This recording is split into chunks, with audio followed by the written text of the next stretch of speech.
Hello students, मैं बिंदु लता यादव, सहायक प्राध्यापक श्री अग्रसेन कन्या महाविद्यालय कोरबा शिक्षा संकाय, है ना। चलिए आज हम देखते हैं BEd first year subject pedagogy of science, जिसमें हमारा आज का टॉपिक है ऑब्जेक्टिव, उद्देश्य, ना। विज्ञान शिक्षण में उद्देश्य को दो भागों में बांटा गया है, जिसमें फर्स्ट है सामान्य उद्देश्य और सेकंड है विशिष्ट उद्देश्य। चलिए अब हम आगे देखते हैं सामान्य उद्देश्य क्या है। तो विज्ञान शिक्षण के उद्देश्यों में सामान्य उद्देश्य को हम लक्ष्य कहते हैं। लक्ष्य आदर्श होते हैं जिनका क्षेत्र असीमित होता है तथा जिनको पूर्ण रूप से प्राप्त करना प्रायः असंभव होता है। ठीक है, सामान्य उद्देश्य क्या होता है? सामान्य उद्देश्य को हम क्या कह सकते हैं? लक्ष्य कह सकते हैं, ना। आदर्श होता है, असीमित होता है, जिसको हम पूर्ण रूप से प्राप्त कर पाना असंभव होता है। अर्थात कहने से तात्पर्य है कि सामान्य उद्देश्य वह उद्देश्य होता है जिसको पूर्ण रूप से हम प्राप्त नहीं कर सकते। कैसे? जैसे मान लीजिए हमको किसी एक बालक को साक्षर बनाना है, तो उसको साक्षर बनाने के कार्यक्रम में स्टार्टिंग से लेके पूरा उनके जीवन भर की एक्टिविटीज़ शामिल होगी, है ना। या यूँ कहे कि किसी बालक को यदि हम समाज में एक अच्छे नागरिक के रूप में बनाना है, तो उसके लिए हमको हमारा जो उद्देश्य होगा वह क्या हो जाएगा? वहाँ पर सामान्य उद्देश्य हमारा क्या हो जाएगा कि एक बालक का विकास करना, और उस बालक के विकास के लिए हमको अत्यधिक समय लगेंगे, असीमित समय लगेंगे। ठीक है। सेकेंड, उसी में देखते हैं लक्ष्य को निर्धारित करने के कारण। तो लक्ष्य को निर्धारित करने के क्या क्या कारण हो सकते हैं? कक्षा में सिखाने का उचित वातावरण तैयार करने के लिए। दूसरा, कक्षा में अध्यापक के लिए एक निर्देशक के रूप में सहायता करने के लिए। ठीक है। सेकेंड देखते हैं अपन इसी में विशिष्ट उद्देश्य। विशिष्ट उद्देश्य क्या होता है? तो प्राप्य उद्देश्य कक्षा में शिक्षक द्वारा बताए जाने वाले तात्कालिक तथ्य होते हैं। इनके द्वारा छात्रों के व्यवहार में जो परिवर्तन आता है उनका पूर्वानुमान लगाकर उन्हें अपेक्षित व्यवहार में परिवर्तनों के रूप में वैध करने के लिए चेष्टा की जाती है। अर्थात प्राप्य उद्देश्य या विशिष्ट उद्देश्य वह उद्देश्य होता है जो कि तात्कालिक रूप से कक्षा में छात्रों के व्यवहार में परिवर्तन लाने के लिए किया जाता है। ठीक है। उनके व्यवहार के अनुसार हम पूर्वानुमान लगाते हैं और पूर्वानुमान लगा के उनके व्यवहार में परिवर्तन करने की चेष्टा करते हैं। तो इस प्रकार का जो हमारा उद्देश्य होगा वह क्या होगा? एक विशिष्ट उद्देश्य होगा।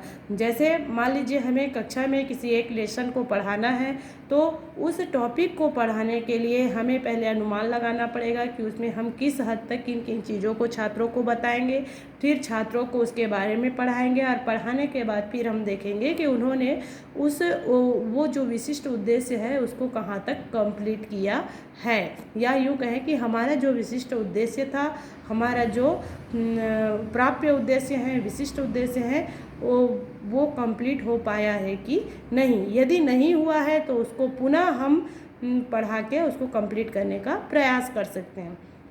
ठीक है। प्राप्य उद्देश्य वास्तव में वह लक्ष्य है जिन्हें प्राप्त करने के लिए शिक्षण की संपूर्ण क्रियाएं केंद्रित होती हैं, है ना। चलिए अब हम यहाँ पर इसके संबंध में एक इंस्ट्रक्शनल प्रोग्राम देखते हैं क्या क्या है। तो ये ठीक, उद्देश्य और लक्ष्य के संबंध में एक इंस्ट्रक्शनल प्रोसेस, जिसमें सबसे पहले हमारा क्या होगा? मॉडल होगा, मतलब हम प्रतिमान बनाएंगे, हम मॉडल वहाँ पर तैयार करेंगे। उसके बाद हमारा वहाँ पर गोल्स हो जाएंगे।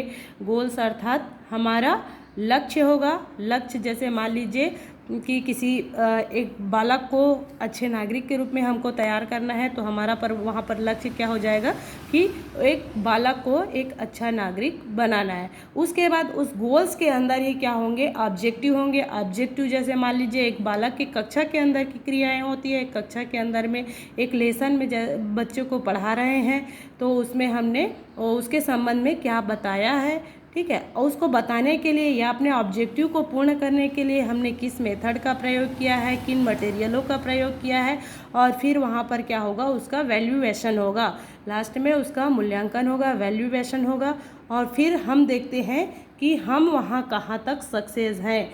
नो सक्सेस, है ना। यदि हम सक्सेस नहीं हो पाते हैं ऑब्जेक्टिव को कंप्लीट कराने में, किसी एक चीज़ को पढ़ाने के लिए यदि हम वहाँ पर सक्सेस नहीं हो पाते हैं, तब उस कंडीशन में क्या होता है, हम पुनः ऑब्जेक्टिव पे पहुँच जाते हैं, और ऑब्जेक्टिव पे पहुँच के फिर से मेथड के बाद मटेरियल के बाद फिर उसका वैल्यूएशन करते हैं, और फिर देखते हैं कि हमने सक्सेस किया है कि नहीं।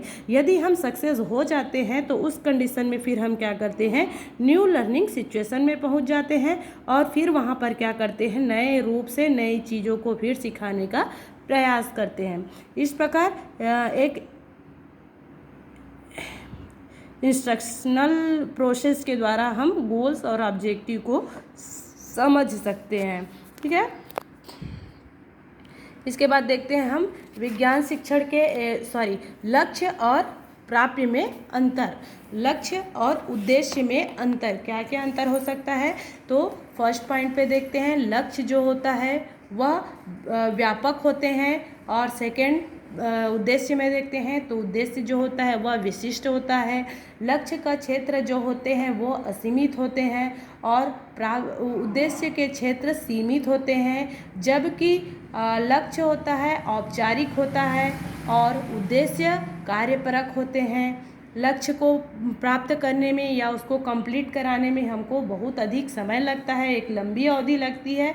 इसके विपरीत उद्देश्य को प्राप्त करने के लिए हम छोटे से समय अवधि के अंदर भी उसको प्राप्त किया जा सकता है।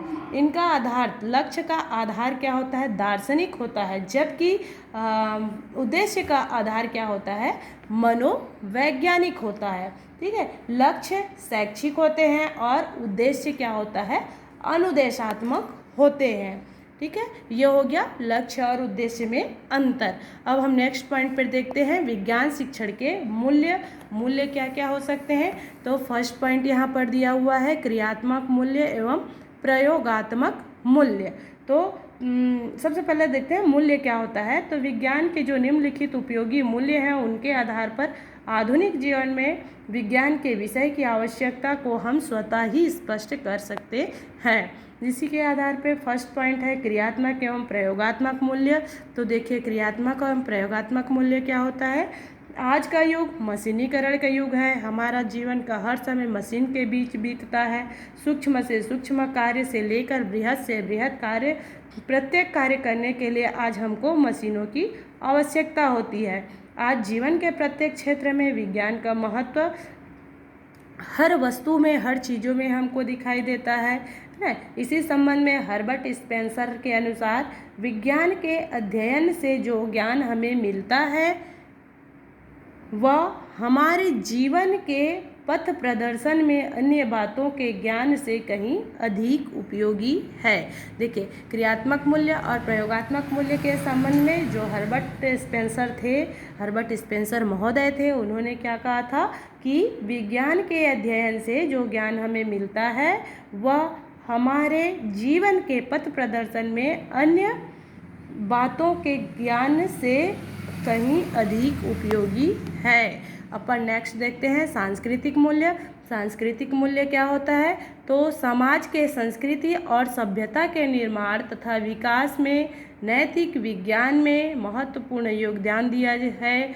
विज्ञान के विभिन्न शाखाओं के अध्ययन से प्राप्त ज्ञान हमें तार्किक बुद्धि, आलोचनात्मक निर्णय शक्ति तथा वैज्ञानिक गठन की योग्यता का विकास करता है। इन्हीं तथ्यों के आधार पर हमें आधुनिक संस्कृति एवं सभ्यता के विकसित किया है ना। अर्थात सांस्कृतिक मूल्य क्या होता है। विज्ञान शिक्षण की सांस्कृतिक मूल्य वह मूल्य होते हैं जिनके आधार पे हम क्या कर सकते हैं, अपने तार्किक के द्वारा लॉजिक लगा के हम हमारे लिए जो आलोचनात्मक निर्णय लिए जा रहे हैं, या हमारा मान लो कोई व्यक्ति आलोचना कर रहा है तो उस आलोचना करने के पीछे का उनका कारण क्या है, वो आलोचनात्मक जो रूप है वह किस आलोचना का रूप कैसा है, क्या सुधार करने के लिए हमारी आलोचना की जा रही रही है, कि निंदा करने के लिए हमारी आलोचना की जा रही है।